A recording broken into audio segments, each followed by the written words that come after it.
नमस्कार दोस्तों, मेरे भाइयों बहनों एवं देवी सज्जनों। आज जो है आपके लिए एक नया वीडियो के साथ हिस्ट्री का मॉक टेस्ट 03 जो है, जो कोचिंग वगैरह में हम लोग टेस्ट लेते हैं उसका फुल डिस्कशन आप लोग को हम इस वीडियो में करेंगे, जितना भी क्वेश्चन है।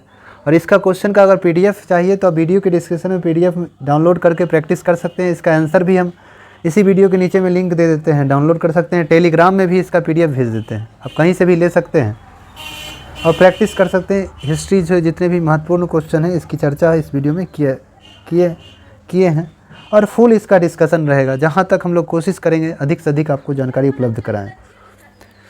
तो ये जानकारी आपको पाने के लिए हमारे चैनल से जुड़ना होगा, तो हमारे चैनल को आप सब्सक्राइब कर लीजिए और अपने फ्रेंड सर्किल में शेयर कीजिए, उनको भी फ़ायदा हो। और वीडियो अच्छा लगेगा तो लाइक कीजिए, नहीं अच्छा लग रहा है डिसलाइक कर सकते हैं, इसमें कोई दिक्कत नहीं है। चलिए क्वेश्चन नंबर 1 देखते हैं। कह रहा है, किस शासक के शासनकाल में उपनिषदों का फारसी भाषा में अनुवाद किया गया? तो उपनिषद का फारसी में अनुवाद किसके समय में हुआ? तो ऑप्शन डी, शाहजहाँ के समय में। उपनिषदों का फारसी अनुवाद जो है शाहजहाँ के शासनकाल में अकबर का बेटा जो है दारा सिकों के द्वारा किया गया। शाहजहाँ का बड़ा बेटा दारा सिकों के द्वारा उपनिषदों का फारसी अनुवाद किया गया। उपनिषदों का फारसी अनुवादित नाम अगर कहा जाए तो सीर-ए-अकबर था। सीर-ए-अकबर उपनिषदों का फारसी अनुवाद। दारा सिकों ने 52 उपनिषदों का फारसी अनुवाद किया था। शाहजहाँ का बड़ा बेटा दारा सिकों था, दूसरा बेटा औरंगजेब था। कहेगा ताजमहल शाहजहाँ ने ही बनवाया। मुगल काल में स्थापत्य कला का स्वर्ण काल शाहजहाँ के शासनकाल को कहा जाता है। मुगल काल में हिंदी साहित्य का स्वर्ण काल अकबर के शासनकाल को कहा जाता है। अकबर ने ही सियाराम का सिक्का जारी किया। सीताराम का चित्रयुक्त सिक्का अकबर ने जारी किया। चांदी का जलाली सिक्का भी अकबर ने जारी किया था।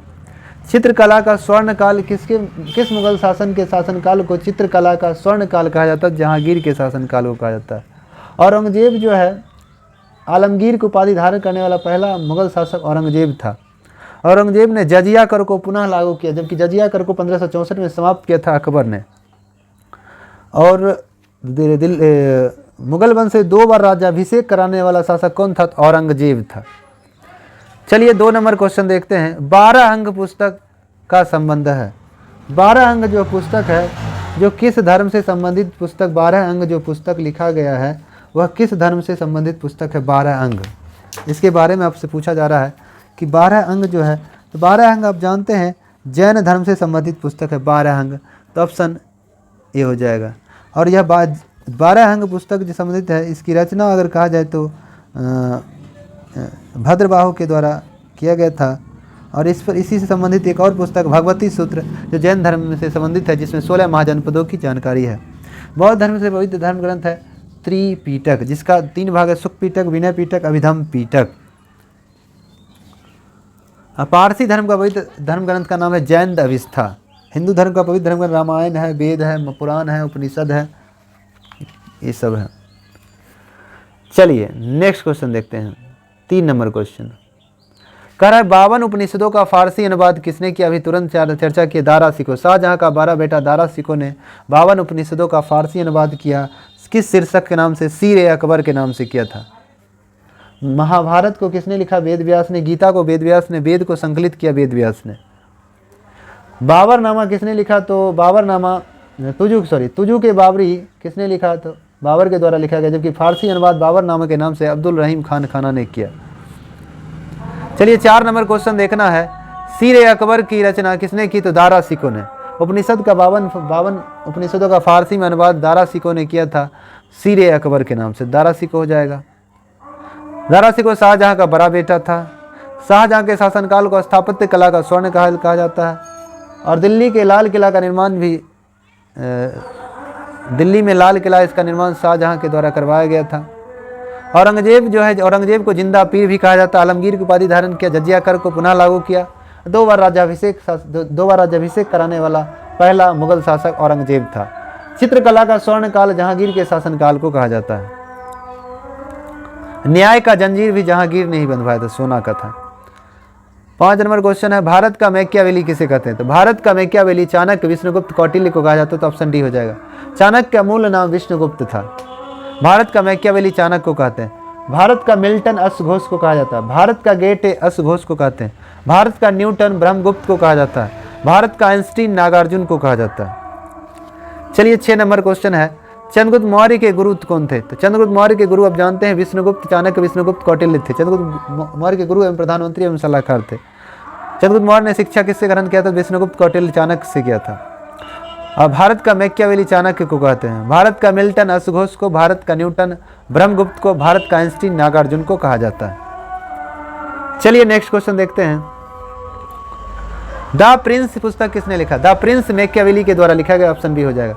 द प्रिंस, सॉरी हाँ द प्रिंस ठीक है, द प्रिंस मैकियावेली द्वारा लिखा गया। ये भी राजनीतिक प्रशासनिक पुस्तक है, यूरोपीय पुस्तक है। द प्रिंस मैकियावेली द्वारा लिखा गया।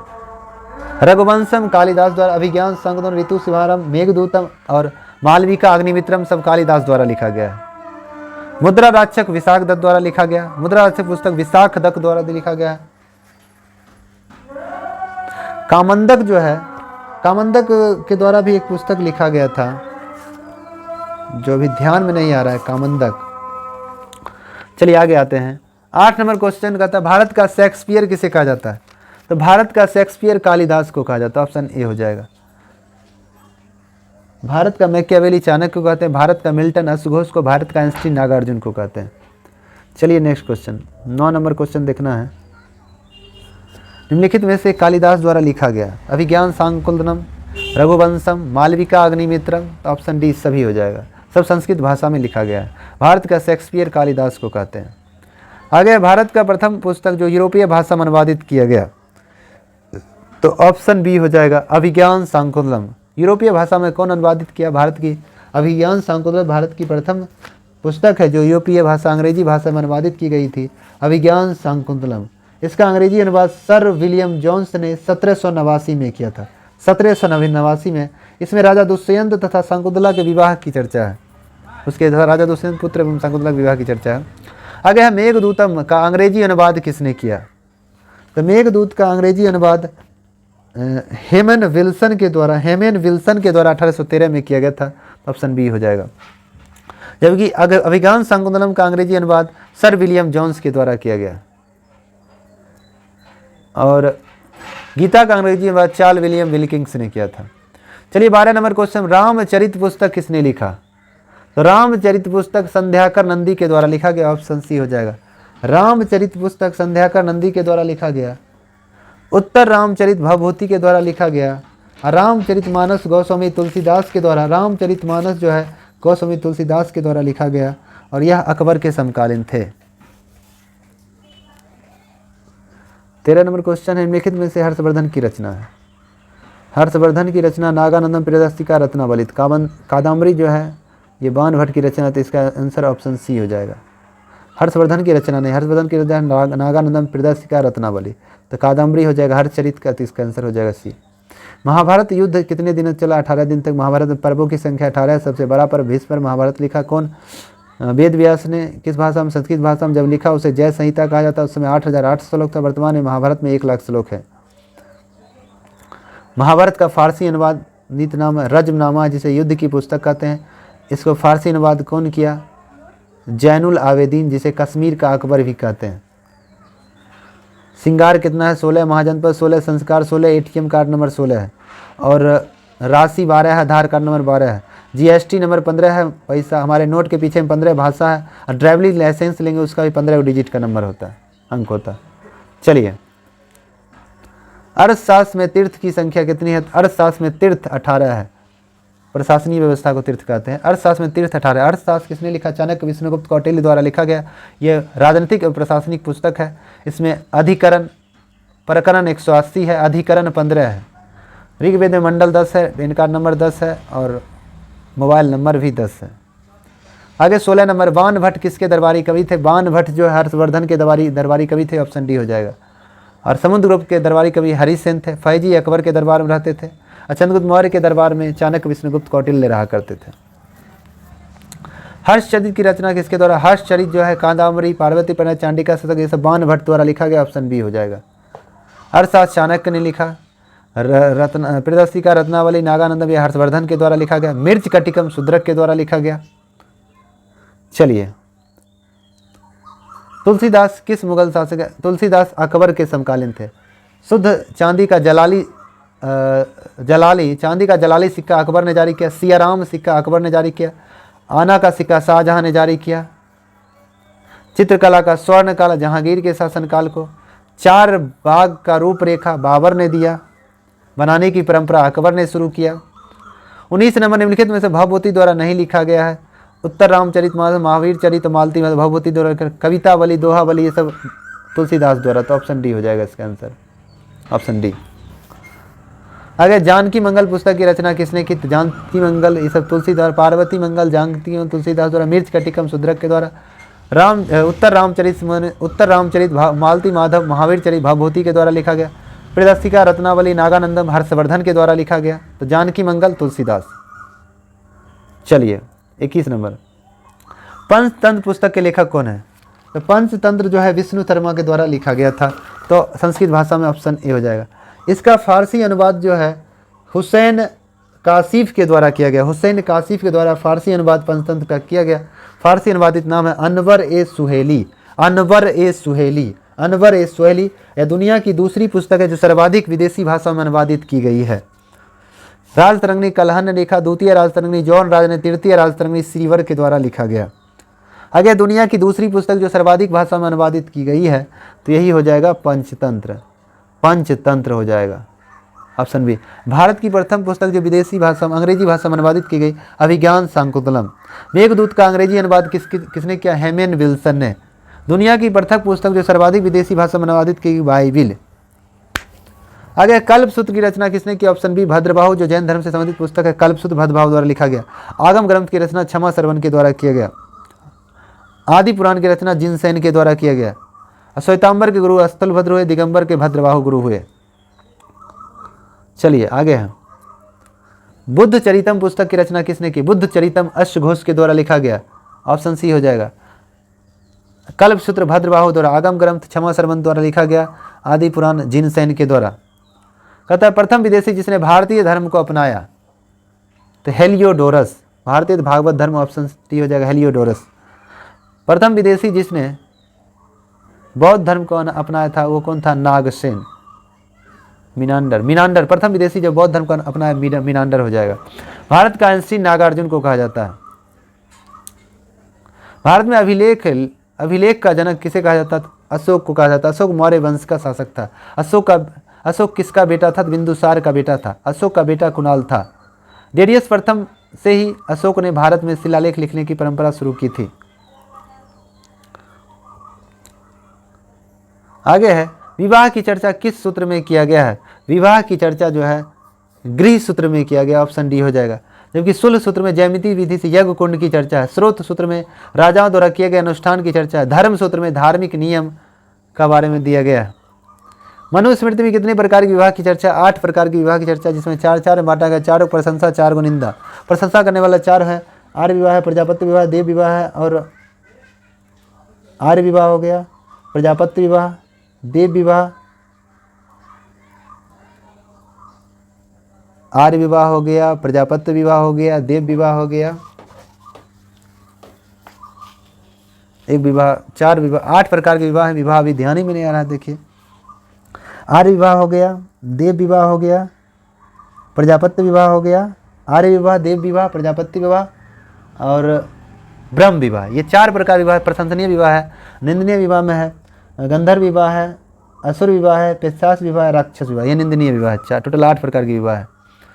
निम्नलिखित में से प्रशंसनीय विवाह नहीं है, तो गंधर्व विवाह प्रशंसनीय विवाह नहीं है। ऑप्शन बी हो जाएगा। चलिए 30 नंबर क्वेश्चन। 30 नंबर में निम्नलिखित में से मिलान सही नहीं है। अनुलोम विवाह में क्या होता है? अनुलोम विवाह में पुरुष उच्च वर्ग का, महिलाएं निम्न वर्ग की होती है, जबकि प्रतिलोम विवाह में महिलाएं उच्च वर्ग की, पुरुष निम्न वर्ग का होता है। तो इसमें थोड़ा गड़बड़ है इसका ऑप्शन ही सेटिंग, इसलिए इसको भी डाउट में रखते हैं। नियोग प्रथा क्या होता है? स्त्री का देवर से विवाह करना, पति के भाई। तो ऑप्शन सी हो जाएगा। चलिए 32 नंबर क्वेश्चन देखना है। बृहद कथा मंजरी पुस्तक किसने लिखा? तो ये क्षेमेंद्र के द्वारा लिखा गया, जबकि कपूर मंजरी पुस्तक राजशेखर के द्वारा लिखा गया। गीत गोविंद के लेखक हैं जयदेव। आगे है 33 नंबर। अशोक के अभिलेख में कितनी लिपि का प्रयोग किया गया है? तो 4 लिपि का प्रयोग किया गया, ब्राह्मी, ख्रोष्टी, अरमाइक और ग्रीक। इस 4 लिपि में ख्रोष्टी लिपि दाईं से बाईं ओर लिखी जाती है। इसके जनक कातिब हैं। अशोक के शिलालेख 14 है, स्तंभ लेख 7 है। अशोक के सभी शिलालेख में सबसे ज़्यादा प्राकृत भाषा और लिपि ब्राह्मी का प्रयोग किया गया है। अशोक का एकमात्र अभिलेख जिसे द्विभाषिक अभिलेख कहते हैं तो शाह-ए-कुना अभिलेख जो अफगानिस्तान से मिला है, जिसमें ग्रीक और अरमाइक लिपि का प्रयोग किया गया, इसीलिए द्विभाषिक अभिलेख कहा जाता है इसे। चलिए 35 नंबर क्वेश्चन देखना। अशोक के अभिलेख को सबसे पहले पढ़ा कौन? जेम्स प्रिंसेप ने 1837 में, जब खोजा कौन? टी फैनथेलर ने 1750 में। अशोक के अभिलेख में सबसे अधिक किस भाषा का प्रयोग किया गया है? तो प्राकृत भाषा का, ऑप्शन बी। सर्वाधिक ब्राह्मी लिपि का प्रयोग किया गया है और भाषा में प्राकृत भाषा का। अशोक के किस अभिलेख में मगध का सम्राट बताया गया है? तो मगध का भाबरू अभिलेख राजस्थान के बैराट नामक स्थान से मिला है, जिसमें अशोक को मगध का सम्राट बताया गया है, जबकि मास्की, गुजरा और एंटूर में अशोक का नाम अस्पष्ट है। चलिए 38 नंबर। लौरिया नंदनगढ़ जो है पश्चिमी चंपारण पड़ता है, जो बिहार में है, ऑप्शन ए हो जाएगा। लौरिया रेजाज जो स्तंभ लेख है, जो पूर्वी चंपारण में, ऑप्शन सी हो जाएगा। 39 का सी हो जाएगा। 40 नंबर। ख्रोष्टी लिपि जो है कैसे लिखी जाती है? दाईं से बाईं ओर लिखी जाती है, ऑप्शन बी हो जाएगा। ख्रोष्टी लिपि दाईं से बाईं ओर लिखी जाती है, जनक कातिब को कहते हैं। कन्या का बलपूर्वक अपहरण करके उसके साथ विवाह, कन्या का बलपूर्वक विवाह अपहरण कर उसके साथ किया गया विवाह क्या कहलाता है? तो बलपूर्वक उसे हम लोग क्या कहते हैं? बलपूर्वक करेंगे तो उसे असुर विवाह कहेंगे, ऑप्शन डी हो जाएगा। 41 का। कन्या का मतलब बलपूर्वक उठा लेंगे, कहने का मतलब तब विवाह किया जाएगा, तो उसे हम लोग क्या कहेंगे? असुर विवाह ही कहेंगे। चलिए आगे देखते हैं 42 नंबर। निम्नलिखित में से अश्व घोष द्वारा लिखा गया है। निम्नलिखित में से अश्व घोष द्वारा लिखा सौंदरानंद, सूत्रालंकार, बुद्ध चरितम। तो इसका आंसर हो जाएगा option D, Buddha Charitam, option D हो जाएगा। अश्व घोष द्वारा तीनों पुस्तक लिखी गई है, इसलिए इसका आंसर हो जाएगा डी। आगे क्वेश्चन है 43 नंबर कि भारत का मिल्टन किसे कहते हैं? भारत का मिल्टन या भारत का गेटे किसे कहा जाता है? तो भारत का मिल्टन अश्व घोष को कहा जाता है, ऑप्शन सी हो जाएगा। या भारत का गेटे जो है, एक मिनट, भारत का मिल्टन अश्व घोष को, भारत का आइंस्टीन नागार्जुन को, भारत का लौह पुरुष पटेल को, भारत का शेक्सपियर कालिदास को कहा जाता है। थोड़ा 41 नंबर क्वेश्चन एक बार देख लेते हैं। असुर विवाह और कन्या को बलपूर्वक अपहरण कर उसके साथ किया गया विवाह क्या कहलाएगा? ये राक्षस विवाह, असुर विवाह, हम दोनों, हमको थोड़ा डाउट लग रहा है। 41 का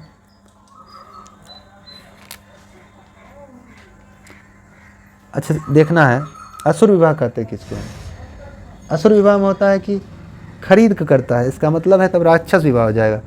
ऑप्शन बी हो जाएगा इसका आंसर, गड़बड़ उसमें बोल दिए, ऑप्शन बी हो जाएगा, राक्षस विवाह हो जाएगा। कन्या को बलपूर्वक अपहरण कर उसके साथ किया गया विवाह राक्षस विवाह हो जाएगा। असुर विवाह में क्या होता है कि पैसा देकर खरीद कर करता है। असुर विवाह में जो होता है पैसा देकर खरीद कर जो करता है, उसमें असुर विवाह का हम लोग करते हैं। असुर विवाह में पैसा देकर जो खरीद कर विवाह करता है उसका असुर विवाह। 1 मिनट तुरंत हम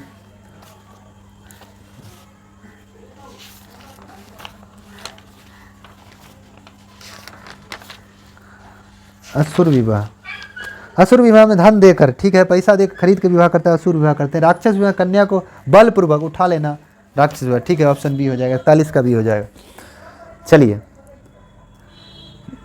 44 नंबर देखते हैं कि चोल साम्राज्य का राजकीय चिन्ह क्या था? चोल साम्राज्य का राजकीय चिन्ह बाघ था, ऑप्शन बी हो जाएगा। जबकि चेर साम्राज्य का धनुष था और पांड्य साम्राज्य का मछली था। तीनों दक्षिण भारत का राजवंश है। गुप्त वंश का प्रतीक चिन्ह गरुड़ है। गुप्त वंश का प्रतीक चिन्ह गरुड़ है। चोल साम्राज्य का बाघ है, चेर का धनुष है और पांड्य का मछली है। हाथी गुफा अभिलेख का प्रमाण मिला है उड़ीसा से, ऑप्शन ए। कलिंग नरेश खारवेल के शासनकाल में इसमें पहली बार भारतवर्ष का जिक्र मिला है। संस्कृत भाषा का पहला अभिलेख जूनागढ़ अभिलेख है, जो रुद्रदान प्रथम के द्वारा स्थापित करवाया गया था। इसी में सुदर्शन झील के बारे में वर्णन किया गया है। अशोक के भाबरू अभिलेख में अशोक को मौर्य सम्राट बनाया गया। भाबरू अभिलेख में मास्की नेटूर में अशोक का नाम स्पष्ट है। चलिए 47 में सुदर्शन झील का निर्माण कौन करवाया? चंद्रगुप्त मौर्य ने। मरम्मत करने की जिम्मेदारी अशोक को, रुद्रदान प्रथम को, स्कंदगुप्त को मिला था। सुदर्शन झील बनाने की जिम्मेदारी किसे दिया गया? पुष्पगुप्त वैश्य को दिया गया। ऑप्शन ए हो जाएगा। अशोक के शासनकाल में मरम्मत कौन करवाया? तुषास ने कराया। रुद्रनाथ प्रथम के शासनकाल में मरम्मत सुविशाख ने करवाया, जबकि स्कंदगुप्त के शासनकाल में मरम्मत पर्णदत्त के द्वारा करवाया गया था सुदर्शन झील का, जो सौराष्ट्र गुजरात में है। 49 नंबर क्वेश्चन है, विश्व झोपड़ी गुफा कहाँ है? तो बिहार में, गया में है। ऑप्शन ए हो जाएगा। गरुड़ ध्वज अभिलेख का प्रमाण मिला है। तो गरुड़ ध्वज अभिलेख जो मध्य प्रदेश के विदिशा से, तो ऑप्शन सी हो जाएगा। गरुड़ ध्वज अभिलेख मध्य प्रदेश के विदिशा से प्रमाण मिला है। गरुड़ ध्वज अभिलेख जो है मध्य प्रदेश के विदिशा से प्रमाण मिला है। मध्य प्रदेश के विदिशा से प्रमाण मिला है। चलिए दोस्तों, अगर वीडियो अच्छा लगा है तो आप लाइक कर सकते हैं, नहीं अच्छा लग रहा डिसलाइक कर सकते हैं। और चैनल पे पहली बार विजिट करना, चैनल को सब्सक्राइब कर लें, बगल बेल आइकन घंटी होगा दबा दीजिएगा, जिससे आने वाला कोई वीडियो पहले आप तक पहुँचेगा। चलिए आज इतने तक रहने दें। जय हिंद, जय भारत।